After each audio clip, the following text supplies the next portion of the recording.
Our next reader is Carol Masters. Carol is yearning to be with live poets again, although she notes the last several months have had their gifts for introverts and other animals. Her publications include The Peace Terrorist, short stories from New Rivers Press in 1994. You Can't Do That, Marv Davidov, Nonviolent Revolutionary from Noden Press in 2009. And Dear Descendant, poems, also from Noden in 2019. You Can't Do That and Dear Descendant were finalists for the Midwest Independent Publishers Association Book Award in 2010 and 2020. She has been a peace activist and a nonviolent protester and is a grandmother. We welcome Carol Masters.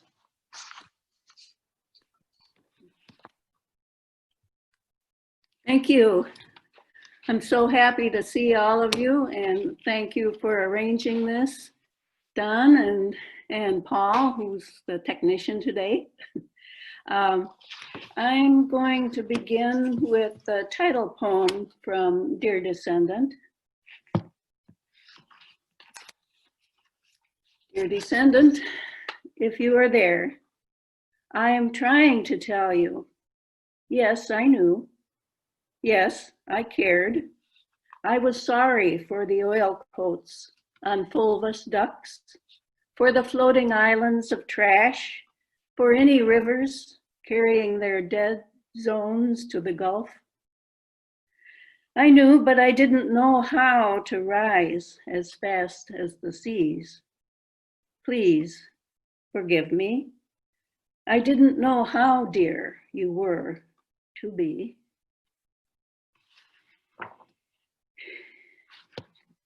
And another poem, maybe a little bit more cheerful for my children.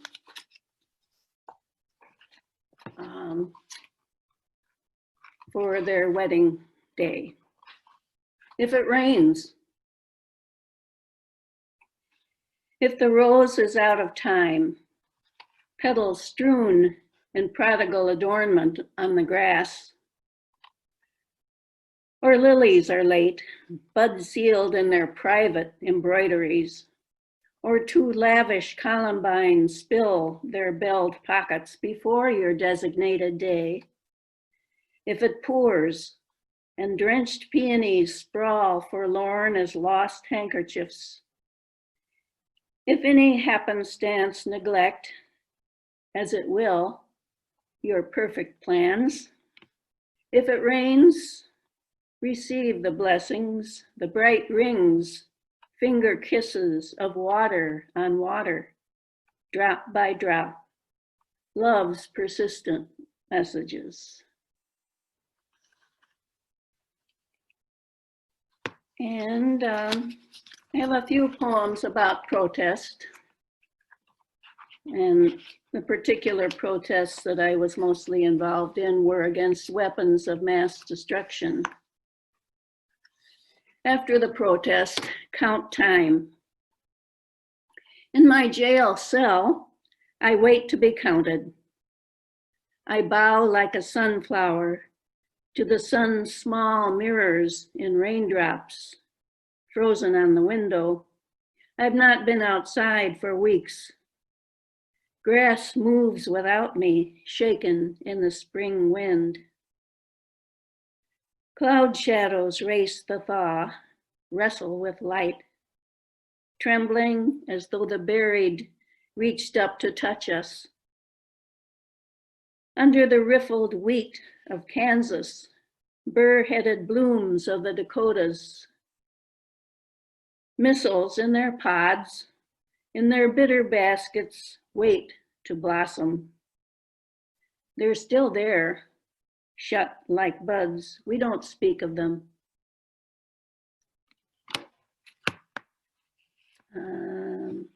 And another one about some jail time that I spent. This was back in the late 80s.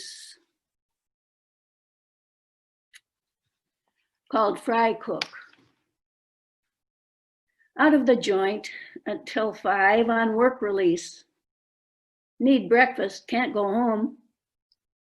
No room at the counter except between 2 large men with patriarchal beards. I slice myself a place, murmur an apology, and we shrink inside our bodies, inside our parkas like yard bags tied at the neck. But the cook takes the oval eggs, twists them open soft, as if his hand were on his love's white thigh, lifts the bowl, forks the suns, stirs a lemon afternoon, cracks a whip of light, lets the eggs leap and slide. At last he turns his knife into the curdled edge and sets their boundaries. His hands dip into water, sees the shredded fleshy potatoes, slap them glistening to the warm secret heart of the omelet.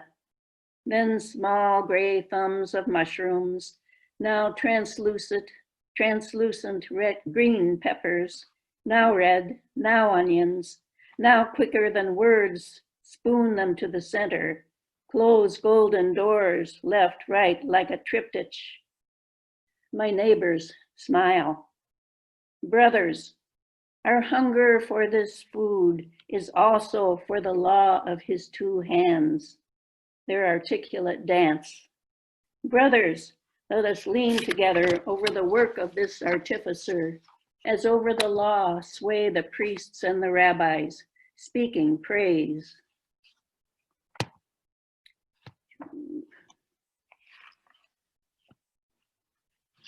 And one for my husband who lives at the veterans home. He has advanced dementia. He's been there about a year, and I see him every day on like this on FaceTime, and he remembers me. I was going to take a trip this April before COVID, but that didn't happen. But it's called What If the Stars? You can't die while I'm away. I imagine rocking you, telling you the stars while we sit fire-stunned as the evening deepens. Stars come suddenly, hidden until we turn from the blaze. It's so cold tonight. Water pail will skin, canyon mist begin to form ice feathers on thick beds of leaves. What if the stars turned on singly with a ping, like canning jars, cooling in the kitchen? We wouldn't go to sleep until we heard the last one sing. So that was a camping poem. We did a lot of camping when we were younger, sometimes with our kids.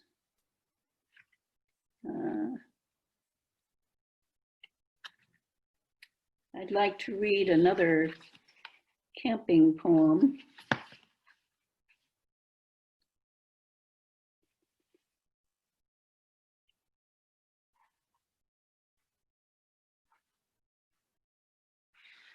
Last morning in camp, page 47.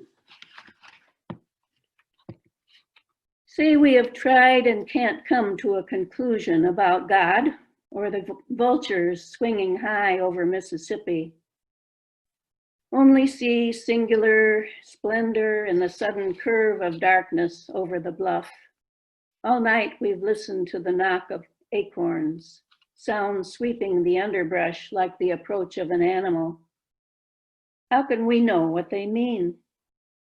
As well try to imagine the sun from the splintered fire on a spruce bough. There is nothing to say. In a few days, a surgeon will open my left lung. If this were the last time to speak of smoke that lifts the sunlight through trees, the universe asks nothing of us It is simply poured out, asks nothing, everything we have.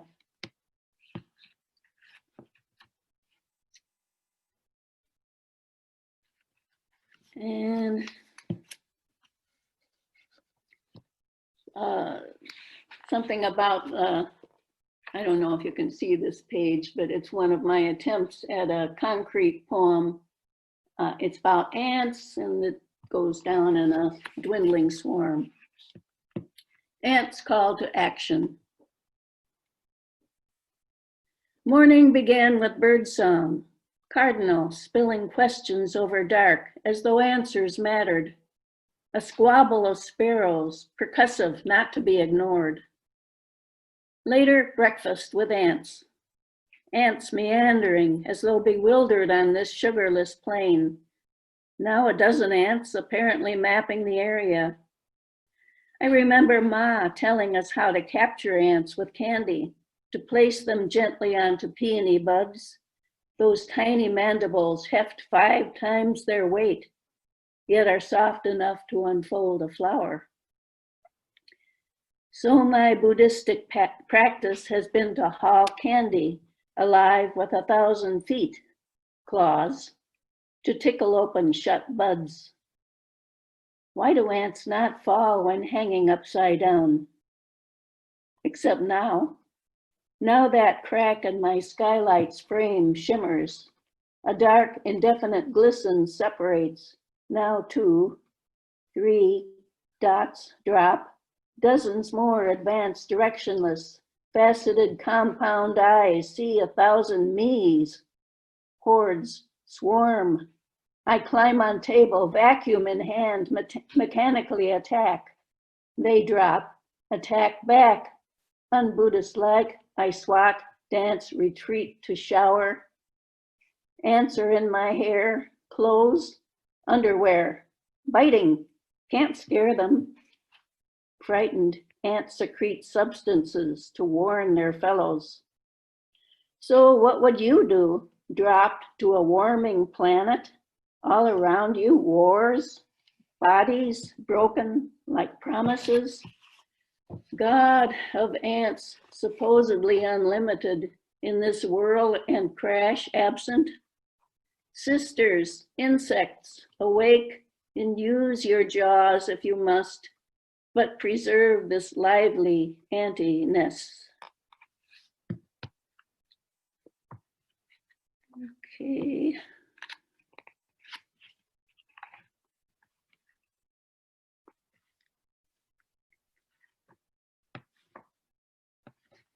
And do I have time for one more? Okay. Since it's still baseball season, I'll read Fly Ball. It's one that's been anthologized in a bunch of places, including Hummers, Knucklers, and Slow Curves. A fly ball has nothing of flight about it. It's pushed out there, its trajectory absolute as the slap of a bat. But no one has ever seen a ball go into the glove, it's true. Follow the arc unblinking, the slow climb up the last leg of a mountain, the raising of a flag, salute the sure sail home to the cup of the mitt. Suddenly the field breaks up, everyone running the same way. A terrible accident. Christ has landed at International Airport. Your presence is required. No, it's just the game. Over. You missed it. In that last inch, the ball disappears. In fact, there's a moment when the ball never enters the glove. It decides to cock a wing, veer to the south. So long, folks. I'm off on a jet stream, the sweet south wind in my wing pits. We're all going, all US fly balls, going to take off like popcorn, roll down the coast and bloom like migratory monarchs on the firs of Michoacan. No, it's still coming. A single headlight, You below it on the tracks, the ball ballooning, rides clear as an onion breaking from its skin, that terrible moon coming. Damn thing never stops, blazing with possibilities, and it's yours. You claim it, whether you want it or not, it will come.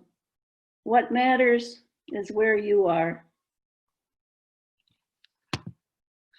So, thank you for being here. And thank you all. You can see everyone expressing their appreciation, Carol. So that was great. Thank you. That was Carol Masters.